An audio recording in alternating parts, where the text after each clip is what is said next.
ত্রিদেশীয় সিরিজ ও চ্যাম্পিয়ন্স ট্রফির জন্য বৃহস্পতিবার দল ঘোষণা করেছে বাংলাদেশ ক্রিকেট বোর্ড।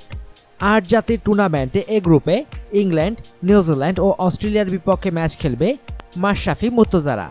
এর আগে ১২ই মে শুরু হবে ত্রিদেশীয় সিরিজ। কঠিন চ্যালেঞ্জ মোকাবেলায় সামর্থ্যের সবটুকু নিয়ে মাঠে নামবে বাংলাদেশ। ডাবলিনে আয়ারল্যান্ড ও নিউজিল্যান্ডকে মোকাবেলা করতে ১৮ জনের দল চূড়ান্ত করেছে বাংলাদেশ। আর চ্যাম্পিয়ন্স ট্রফি খেলতে ১৫ জনের দল। প্রধান নির্বাচক মিনহাজুল আবেদিন নান্নু জানান, আগামী ২৫ তারিখের মধ্যে চ্যাম্পিয়ন্স ট্রফির দল ঘোষণার শেষ দিন ছিল, কিন্তু এর আগে আয়ারল্যান্ড সফর থাকায় সময়ের আগেই দল ঘোষণা করেছে তারা। আগামী ১ জুন স্বাগতিক ইংল্যান্ডের বিপক্ষে প্রথম ম্যাচ খেলবে বাংলাদেশ।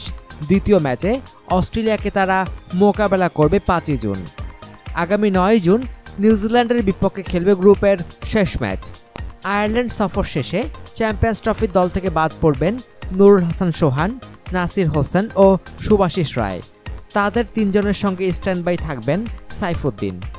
চ্যাম্পিয়ন্স ট্রফি ও ত্রিদেশীয় সিরিজের জন্য বাংলাদেশ জাতীয় দলে যারা ডাক পেয়েছেন তারা হলেন মাশরাফি বিন মুর্তজা, তামিম ইকবাল, সৌম্য সরকার, সাব্বির রহমান, সাকিব আল হাসান, মাহমুদুল্লাহ রিয়াদ, মুশফিকুর রহিম, মোস্তাফিজুর রহমান, তাসকিন আহমেদ, মোসাদ্দেক হোসেন সৈকত, মেহেদী হাসান মিরাজ, ইমরুল কায়েস, সানজামুল ইসলাম, শফিউল ইসলাম, রুবেল হোসেন, নুরুল হাসান সোহান, নাসির হোসেন ও সুভাষিস রায়।